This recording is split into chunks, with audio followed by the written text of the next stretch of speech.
Est-ce qu'il y a un autre sujet? Parce que si c'est le cas, moi j'en ai pas d'autres. Hein. Il n'y a pas d'autres sujets, mais Ouf. on va passer à la dernière section. Et du coup, la petite interview. Toi et moi, mon cher Clément. Entre Clément. Voilà. Oh. Nemo, t'as fait le mini-jeu. Voilà, c'est... Ah, ok. En Donc plus, là- je suis sûr que j'aurai des meilleures questions que les tiennes. Vu que moi, je connais Clément. Oui, c'est sûr. Ah, t'en ouais, auras. mais non, je veux pas que ça soit Nemo qui me pose des questions. Mais moi. là si, c'est moi.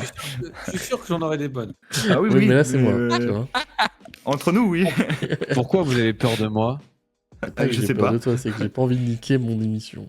Et Nemo, si c'est moi qui te posais les questions, tu dirais quoi? Oh, vas-y, quand tu veux. Ah, alors On là. fait une section où il me pose des questions vite fait, après tu fais. Non, c'est pas prévu. Allez, Non. allez. Sur Ça votre va, on est stream. à 1 minute 32, 1h30. Sur votre stream, Je pas sur les t'inviterai un miens. lundi. Je t'inviterai un lundi, t'inquiète. Je ferai un tour, mais non, pas ici. On essaye d'être sérieux, Nemo. Sérieux. Sérieux, sérieux. La Soyons catastrophe, sérieux. elle va y arriver, mais bon. Non, mais Je du suis coup, sérieux. je vais te poser 5 questions un peu concernant ton parcours sur Twitch, des petites questions un peu personnelles aussi, et Ok. concernant un peu ton retour, notamment sur la première question. T'as fait un retour sur Twitch, car il y a un petit moment où t'as un peu les réseaux. Qu'est-ce qui t'a donné envie de revenir, et qu'est-ce qui t'a changé dans ta façon de streamer en ce moment? Alors, bah en fait, ce qui m'a donné envie de revenir, c'est que j'avais pas envie de partir à la base. Quand même, c'est vraiment la meilleure réponse que je puisse donner parce que je voulais pas partir, mais j'ai dû partir. Je suis tombé malade, voilà, dépression, vous connaissez tout ça.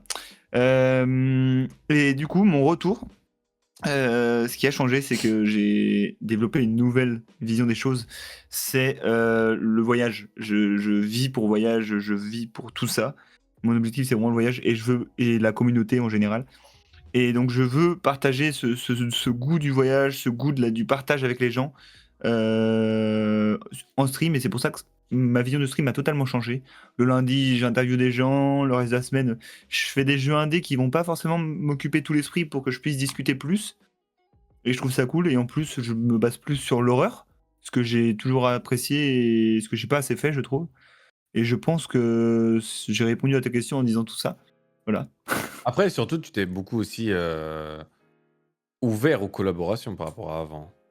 Je me suis- Parce que nous, on se connaît depuis maintenant. On se connaît depuis 3 un ans. moment. On se connaît longtemps. 3 ans, ouais. Ouais, on 3 se ans. connaît depuis 2-3 ans, voilà. Avant, t'étais tout seul un peu. Ouais, T'avais- j'étais tout seul. T'avais tes potes, mais tu connais pas d'autres créateurs, tu vois. Non, c'est sûr. Et c'est vrai que Sky et Nemo m'ont beaucoup appris à aller voir d'autres gens. Après, il y a aussi le côté où je vais mieux forcément dans ma tête. Et je pense que c'est ça aussi qui a changé. C'est que je vais mieux dans ma tête. Et qui dit mieux dans sa tête dit mieux en stream. Forcément. Comme on dit mieux dans sa tête, mieux au travail, c'est pareil. C'est le même principe. Et là, je vis vraiment ma passion, le partage. Et je trouve ça exceptionnel. Et en plus, en partageant avec les gens, d'autres créateurs comme, je sais pas, Kusamoon que j'ai rencontré, Lex Alive, tellement de gens en fait que j'en oublie, avec qui j'ai partagé tellement de moments cool et qui m'ont, mine de rien, bien accueilli sur leur stream. Et j'ai beaucoup aimé parler avec eux.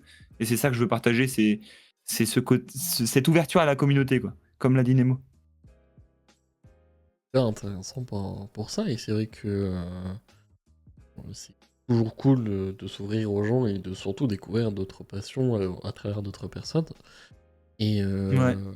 surtout que tu passes des bons moments. Et quels sont tes moments les plus marquants sur Twitch, et quels projets aurais-tu à l'avenir? Mes moments les plus marquants? Allez, je vais en dire 1, 2. Ouais, pour l'instant 2, j'en ai pas un troisième. Le premier événement marquant que j'ai eu et qui a changé un peu ma vision du stream, c'est quand j'ai mangé de la farine.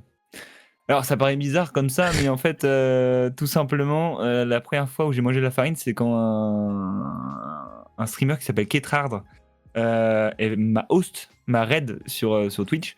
Mhm. Et ils étaient peut-être 40, quoi. 45. Faut se dire qu'à l'époque, c'était il y a 4 ans peut-être. Donc, faut se dire qu'à l'époque, j'avais un viewer. J'avais une gueule de gamin, j'étais un gamin.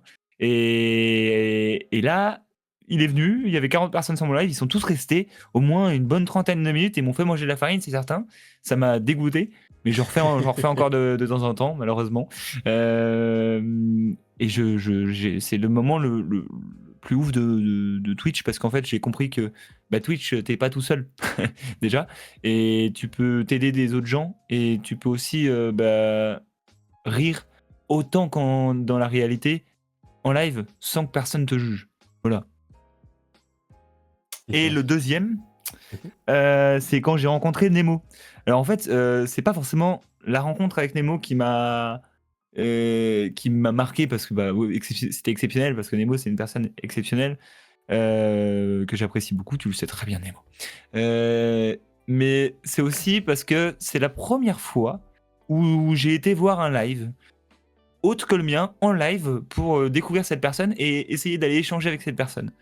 Et je l'ai trouvé exceptionnel et je me suis dit, mais putain, en vrai, ça faudrait que je recommence. J'ai recommencé plusieurs fois, j'ai arrêté maintenant parce que j'ai compris que j'attendrai d'avoir beaucoup plus de viewers, ça sera beaucoup plus intéressant pour la personne et aujourd'hui, ça peut être pris un peu mal parce qu'il y a des sortes de systèmes de commercial qui se. Enfin, je sais pas comment expliquer ça, mais des gens maintenant font ça de manière un peu malveillante et j'ai pas envie de m'associer Ouais. à ça. Mais voilà, du coup, moi je pense que c'est ma rencontre avec Nemo en live. Je vais sur ton stream, ça s'appelait. Et c'était cool. C'était très cool et c'est ça qui m'a marqué. Et en troisième, je pense que j'en ai pas. Mis à part tous les streams que j'ai fait avec ma communauté depuis janvier, là, je pense que c'est les meilleurs streams que j'ai fait de ma vie. Parce qu'à chaque fois, je kiffe comme un fou devant sans me fatiguer. Je pourrais tenir jusqu'à la fin de la nuit, quoi. Et je pense que c'est exceptionnel. Voilà. Bah, c'est cool ça, de faire des bons petits moments de souvenirs avec ça en stream. Et comme t'as dit, ta communauté elle est ultra engagée en ce moment. Quelle place elle Ouais. a pour toi? Et comment tu entretiens ce lien entre toi et ta communauté? Je suis très nul à entretenir ce lien. En tout cas, en dehors des streams. Mais, en fait, je l'entretiens en stream parce que juste en partageant, en essayant d'écouter au maximum ce que les gens disent. Quand j'ai vu Florina tout à l'heure, par réflexe, c'était même pas, j'y pensais et tout ça. Je vous ai répondu, ouais, c'est pour animer le live. Non, par réflexe, elle a posé une question, elle a dit, ça peut aller et vous? Le ça peut aller, ça veut dire qu'elle va moins bien que ça normalement. Et du coup, je l'ai dit tout de suite. J'ai directement tilt et je partage beaucoup avec ça. Je joue beaucoup avec le côté où je suis quelqu'un d'affable qui aime partager, qui aime parler, qui aime entendre les gens et que les gens aiment entendre aussi, il faut le dire. Je pense que sinon ils me suivraient pas. Et du coup, c'est comme ça que j'entretiens un lien. Et ma communauté, pour moi, maintenant, c'est vraiment mes potes, quoi, ma bande de potes qui on traîne tous les soirs à 21h. Bon, 21h30 maintenant. Mais c'est juste mes amis, quoi. Tous. Même les nouveaux qui arrivent, souvent ça va très vite et on devient vraiment proche et c'est vraiment cool. Voilà. C'est cool ça. Cool si t'arrives à avoir une bonne communauté qui te soutient et que t'arrives à entretenir entre guillemets ce lien un peu avec eux. Et c'est vrai que le streaming c'est très intense. Comment tu gères la pression et l'équilibre entre ta vie en ligne et ta vie personnelle? Alors là, ouf. Alors dernièrement, c'était pas trop compliqué, même quand je travaillais l'année dernière dans une autre entreprise. Bon, j'arrivais à gérer et tout ça. Mais c'est vrai que c'est dur de gérer vie perso et vie Twitch parce que la vie Twitch, bon, c'est de l'amusement, c'est certain, mais ça prend beaucoup d'énergie, c'est énergivore, de fou malade, surtout pour un mec comme moi qui parle tout le temps, qui agit tout le temps, qui veut toujours être drôle et tout ça. Et je peux pas, enfin, je sais pas, les séries que tout le monde regarde ou les vidéos que tout le monde regarde, moi je peux pas les regarder parce que j'ai pas le temps. Je peux pas, j'ai pas la possibilité. Je peux le regarder le week-end encore, c'est différent. Le soir, je peux pas aller traîner avec mes amis, mais c'est chiant. Du coup, ce que je fais, c'est pas compliqué. La dernière fois, j'ai invité mes amis. Voilà, ils ont stream avec moi et c'était très bien. J'ai la chance d'avoir des amis qui adorent ce que je fais et qui suivent de temps en temps et qui aiment beaucoup. Et du coup, ouais, je stream avec eux et c'est ma manière de gérer en fait vie perso et vie Twitch. Mais en général, je pense qu'il n'y a pas de manière de le gérer parce que quand tu es animé par une passion comme ça, tu peux pas gérer quelque chose comme ça. Je pourrais pas me dire, là, demain, je stream pas et je vais plus stream du tout de ma vie. J'aurai toujours un moment dans ma vie où je me dirais, faut que je stream. C'est obligé. Même si j'ai beaucoup arrêté, même si j'ai beaucoup eu de pause, dans ma tête, il y avait toujours ce côté, je veux stream. Toujours, toujours, toujours. C'est pas comme un truc qu'on abandonne comme ça, c'est une passion qui naît. Et puis voilà. On a envie d'évoluer, on a envie de grandir et c'est cool. C'est cool d'avoir toujours des rêves comme ça et de mettre sa passion au devant de la scène et de faire en sorte que tout fonctionne bien. Et pour cette dernière question, Il y a Nemo qui m'a invité sur Outlast Trials. il veut du Je niveau. Ah, je te jure, il veut. Hein. Et pour cette dernière question, quels sont tes conseils que tu donnerais à d'autres créateurs qui, soit seraient comme toi dans la même situation où tu as été mal, dépression, etc., ou des gens qui veulent juste se lancer sur Twitch et qui ont peut-être peur de faire le premier pas? Alors, si vous êtes comme moi, dépressif et l'autre trouble que je ne citerai point, bon courage, c'est très dur à gérer. Mais la meilleure des choses que vous puissiez faire, c'est persévérer. Ne pas vous mettre de pression, parce que ça ne sert à rien. Si vous n'en avez pas envie, ne le faites pas. Ne streamez pas. Par contre, s'il y a toujours ce truc dans votre tête ou dans votre cœur, ça dépend où vous le ressentez, qui vous dit streamer et aller partager avec des gens, faites-le. Forcez-vous, quasiment, pour ceux qui sont en dépression. Parce que quand on est en dépression, je le connais, on a envie de rien faire. Mais des fois, faut se forcer et faut essayer de tout faire pour réussir et pour aller mieux. Après, pour ceux qui commencent, Twitch, c'est un monde si difficile. C'est un monde avec tellement de pression parce que t'as toujours envie de faire mieux et tu vois ce un viewer constant et tu te dis putain, je vais jamais y arriver. Après, ça monte à 2, tu fais putain, je vais jamais y arriver. Ça monte à 3, tu te fais ah ouais, ok. C'est la barre où tu te dis ah ok, 3 constants, ok, c'est cool, 3 constants. Et du coup, faut toujours persévérer. Même quand tu vois un viewer, t'y vas. Même quand tu vois 2 viewers, t'y vas à fond. Et 3 viewers, t'y vas à fond. Même quand tu auras 57 000 viewers, j'imagine, vas-y à fond tout le temps. Donne-toi et reste toi-même, toujours. Ne joue pas, ne joue pas avec les gens. Essaye pas de leur vendre des trucs que tu connais pas. Essaye pas de te montrer comme quelqu'un de méchant ou quelque chose comme ça, ce qui est assez logique. Ne fais pas comme tous ces créateurs de contenu aujourd'hui sur TikTok par exemple ou sur Twitch, ça existe, hein, qui font tout, Tu vises par quelqu'un en exemple. particulier quand tu dis que de pas être méchant? Non, non, du tout. Vraiment pour le coup, non. Mais J'avais en presque vrai, cru, dis donc. non, non, j'aurais pas osé.